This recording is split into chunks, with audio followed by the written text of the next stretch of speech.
Alright, so chapter 3.1.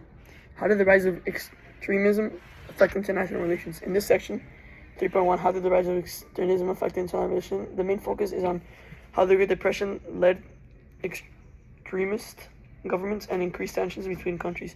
First, the Great Depression started with the Wall Street crash in 1929. The U.S. economy collapsed because industries produced more goods than people could buy. When investors lost confidence, they sold shares, causing prices to crash and banks to fall.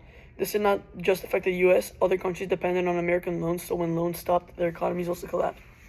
Germany was especially affected because it relied on U.S. money, and it caused major economic problems across Europe.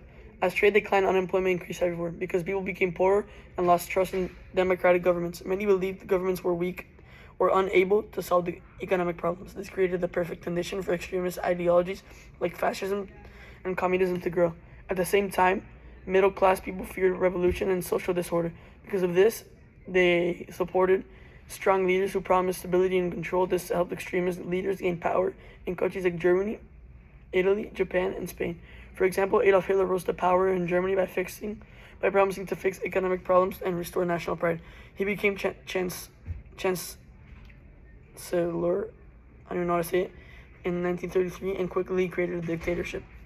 The rise of dictatorships had a major impact on international relationships. Countries like Germany, Italy, and the USSR were now controlled by leaders who used propaganda and force to stay in power. These dictatorships increased tensions because between countries. Hitler wanted to destroy the Treaty of Versailles and expand Germany's power, which worried other nations like France. Italy was also concerned about Germany, especially about its plans to unite with Austria. Mussolini even sent troops to the border to prevent German expansion. The USSR also felt threatened by Hitler, especially because he wanted land in Eastern Europe. This increased fear and mistrust between countries.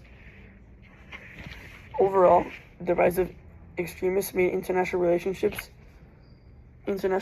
more tense and unstable. Instead of cooperation, countries became more aggressive and suspicious of each other, increasing the chance of conflict.